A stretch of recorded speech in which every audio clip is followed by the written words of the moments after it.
What? What? What the hell is this? Harumph. I didn't get a harumph out of that guy. Give the governor harumph. Harumph! You watch your ass.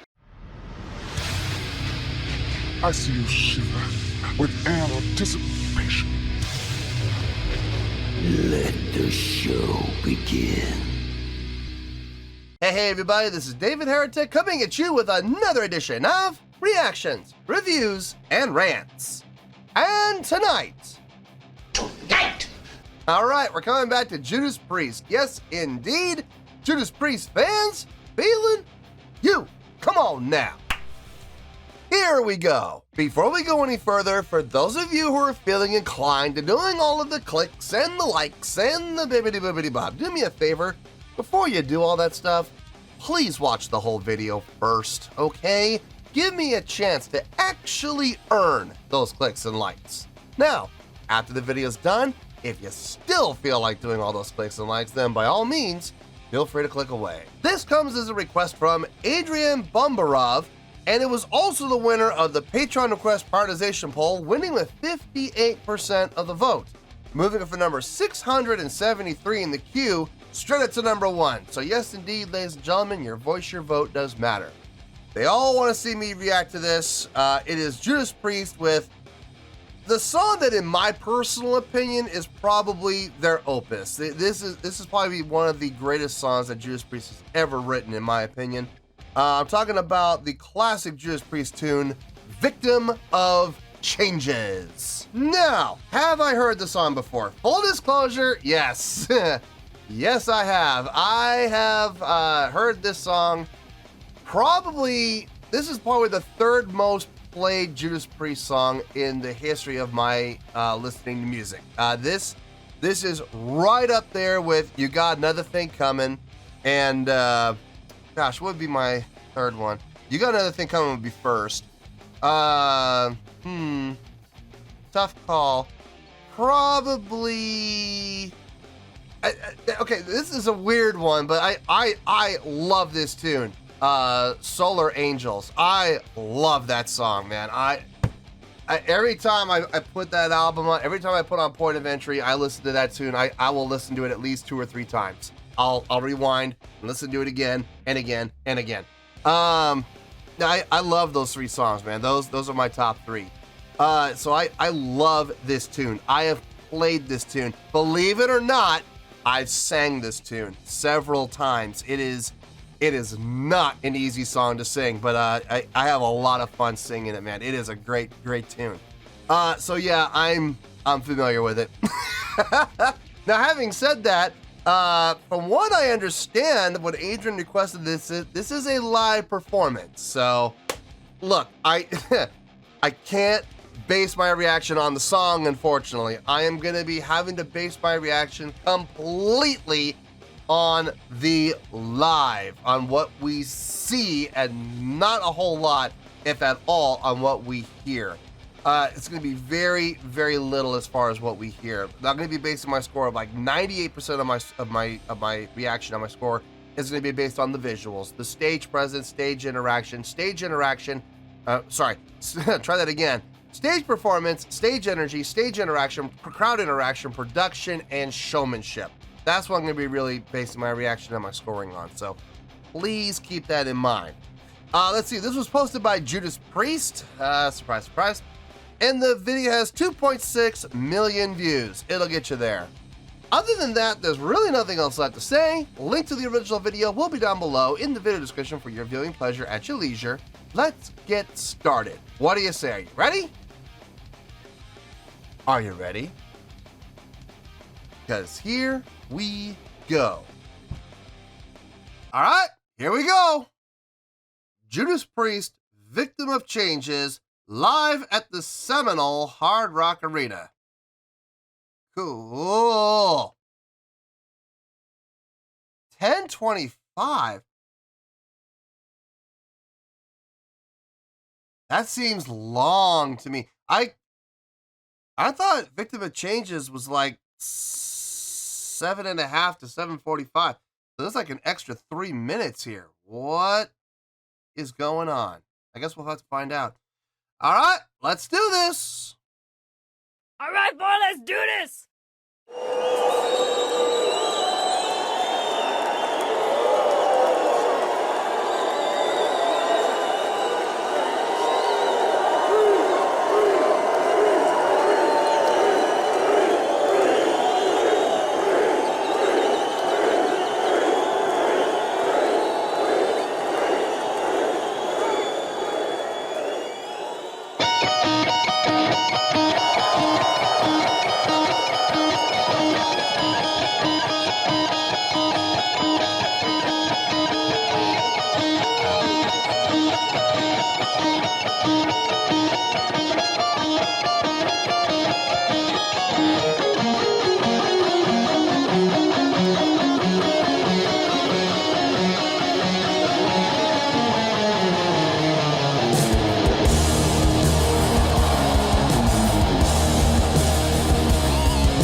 This is why you go to live shows. This is exactly why you go to live shows. You're not hearing the same vocal lines that you hear every single time on the recording.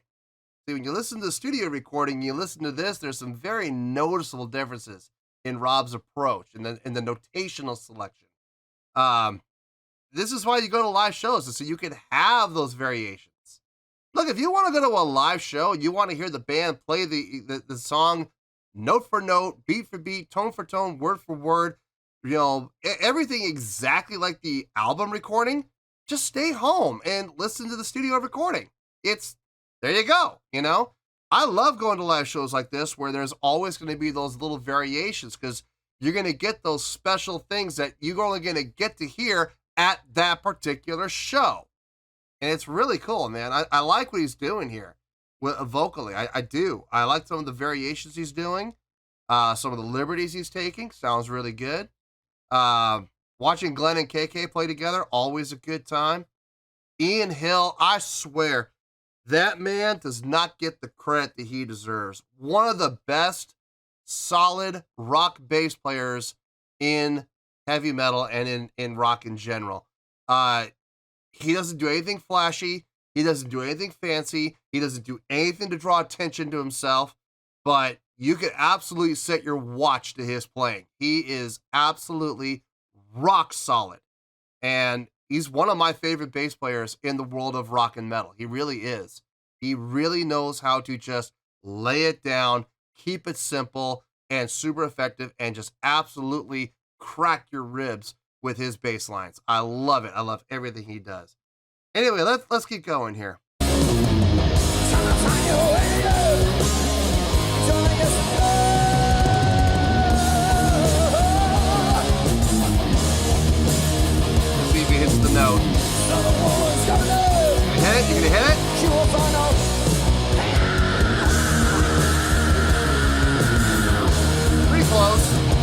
goes.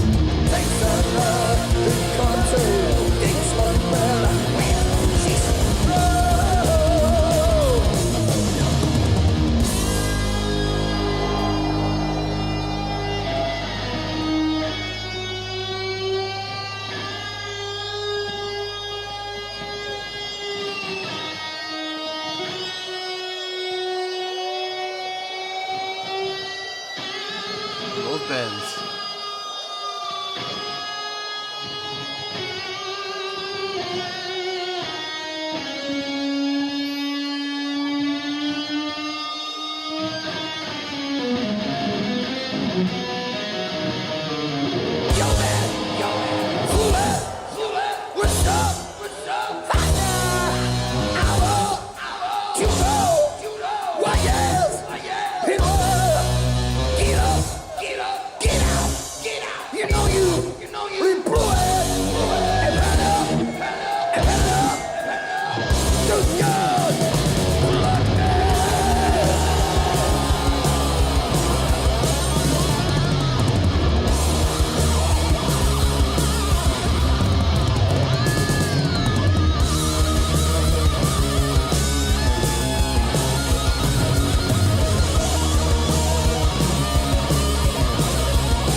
Probably my favorite part of the whole song coming up.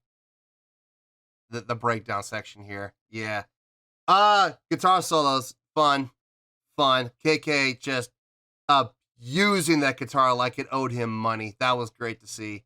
Just committing a hate crime with that whammy bar. Sounded really good though. Really solid. I liked it a lot. A lot of great movement from him too.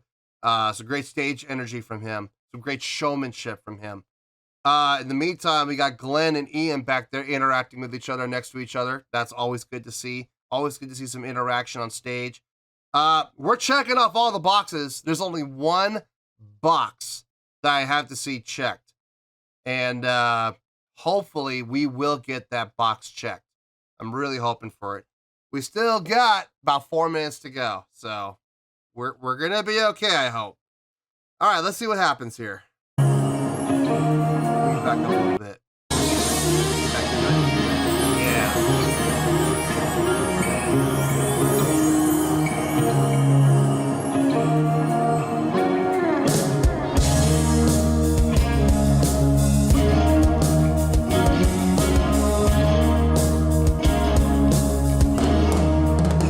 Once she was wonderful. Once she was right. I like that delay. Nice. Once she was beautiful. Once she was mine. She was mine. Nice. Now changes come over her body.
Is that the show closer? No, that wouldn't be how they close the show.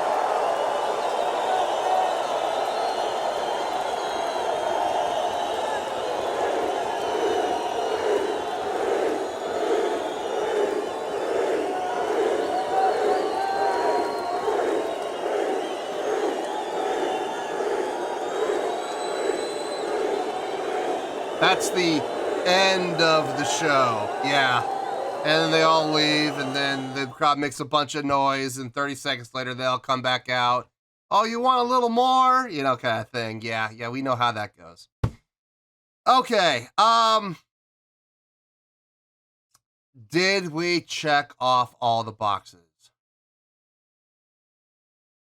I'm not sure. I have to think about it. There's one box that I did not.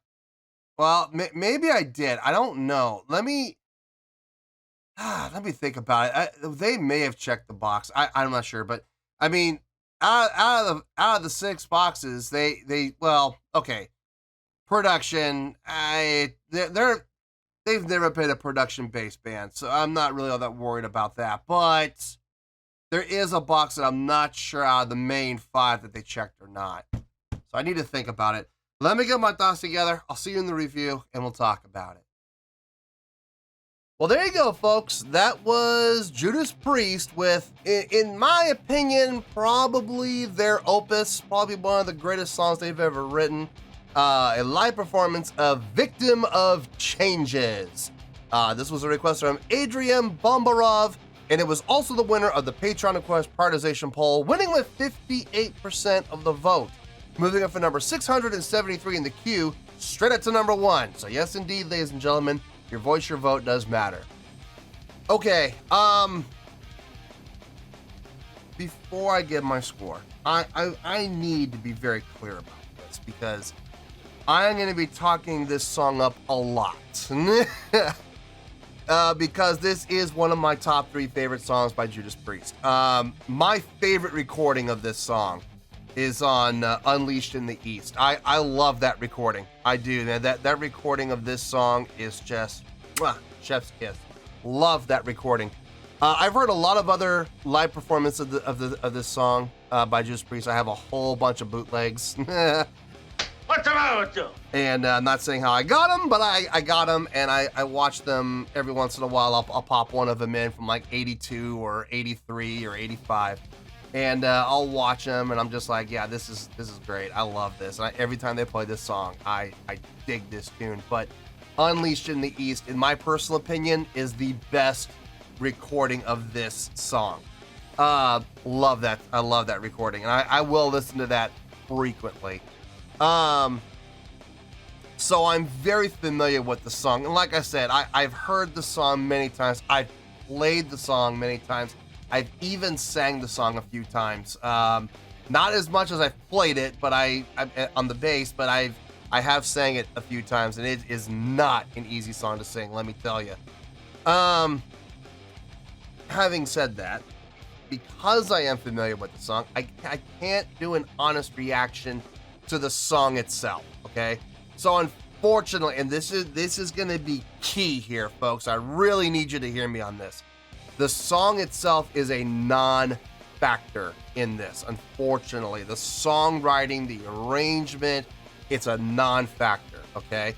The live performance of the song, how they played the song in this particular concert, I am taking that into account a little bit, but as far as the songwriting goes, I'm sorry, it's a non-factor.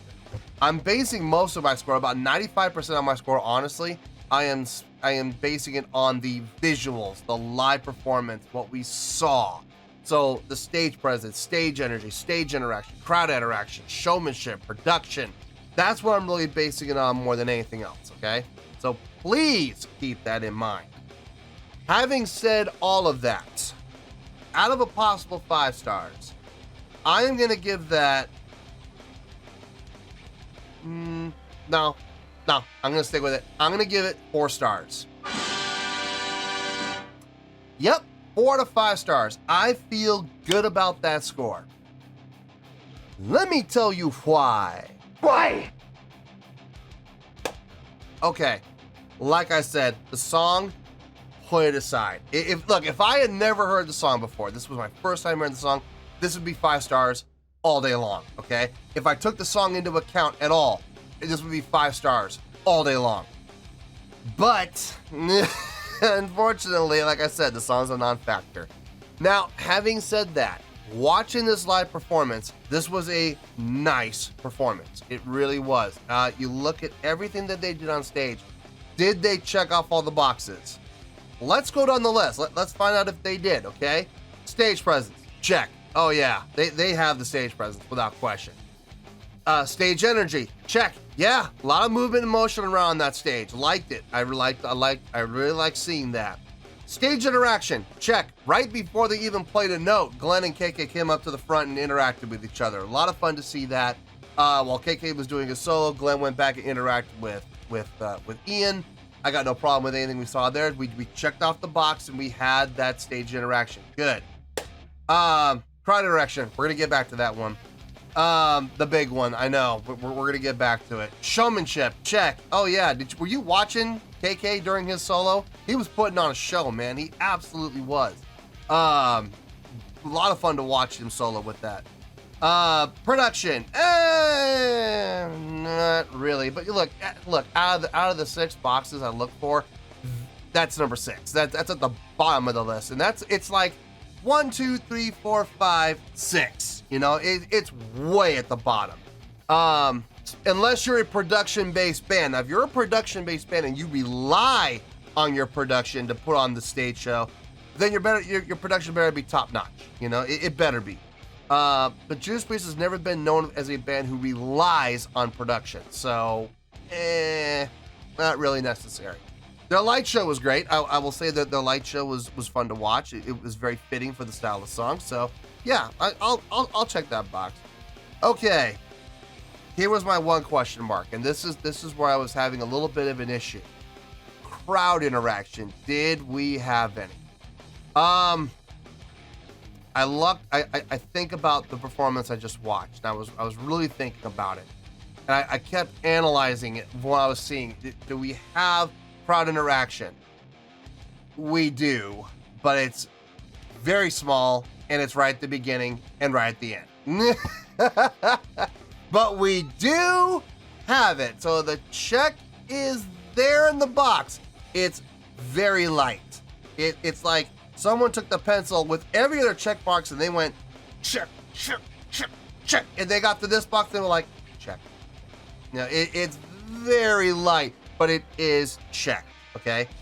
Before the song started, when KK and Glenn came together, they were interacting with the crowd, getting them fired up, yes. And at the end of the song, they were doing the same thing, along with Ian, so I got no problem with that either. It did happen. Unfortunately, there's a lot of other opportunities for crowd interaction in this song. And I've seen in other videos, other bootlegs that I have, where Rob would interact with the crowd a lot during the course of this song. He really didn't interact with the crowd at all during the course of the song. And if I'm being honest with you, it was a little bit of a disappointment. Not seeing him interact with the crowd. Now, I know he's getting along in age. I get it. You know, and his whole thing about singing to the ground, it just really, I don't understand that at all. He's lost a lot of his frontman chops. I'm not talking from a vocal standpoint. I'm talking about from a visual standpoint. Whenever he's singing, like he's singing hard, he's always looking at the ground, where he used to look up or look out into the crowd. He was always pointing to the crowd, you know, waving to the crowd. We didn't see any of that in this. He was either walking around or he was singing to the ground. And I'm just like, not really a whole lot of fun to watch. Not compared to what he was, you know, 30, 40 years ago. But he still did a great job overall. He did, especially with his vocal delivery. Again, taking his age into consideration and the wear and tear on his vocals over the last 50 years. He didn't hit all the notes that he used to be able to hit, but he would improvise and he would make adjustments, and what he would sing would still fit. And this is, like I said, this is one of the reasons why I love going to live shows. Look, I don't want to go to a live show and hear every single song, note for note, beat for beat, tone for tone, word for word, exactly like the original on the recording.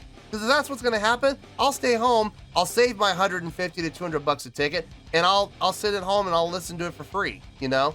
I go to live shows to, one of the things I love going to live shows for is to hear those variations, to hear those things that you're not going to hear on a recording, to hear those things that you're not going to hear at any other show. It's just this show, you know? So it gives people a reason to go. So I loved it. I thought it was a lot of fun to listen to for sure. But like I said, I can't really take the song into account. Did they play the song well? Absolutely they did, without question. It sounded really nice. I dug it. A little bit of a slower tempo than I'm used to, but it still sounded really good. So I got no problem with it at all. So yeah, 4 out of 5 stars. I think they did overall, for the sake of the live performance, I think they did a great job. So could it have been better? Yeah, it could have been. You know, like I said, stage interaction, or not stage interaction, crowd interaction in particular, could have been a lot better, but that's okay. It's all right. It still sounded great. It still looked great, and I got no issue with it. It's still one. It will always be one of my top 3 favorite Judas Priest songs. So anyway, 4 out of 5 stars. I feel good about that score, and that is where we're going to stay. So 4 out of 5 stars. Final score. I have spoken. Well, that's going to do it for this edition of Reactions, Reviews, and Rants. Hope you all enjoyed the show. Hopefully I was able to entertain you. If I was able to put a smile on your face and brighten your day, I did my job, and I'm so glad I could do it. If you guys feel like joining the fan base, go ahead and click on that button down there. If you guys want to like the video, go ahead and like the video. If you guys want to ring the bell, go ahead and ring the bell. It honestly doesn't make any difference at all to me, but if you guys feel like doing these things, well then by all means, feel free to do so. Well, that's going to do it for tonight, folks. Thank you very much for watching, and as always, this is David Heretic signing off, reminding you to stay fabulous and support each other. Later. Peace.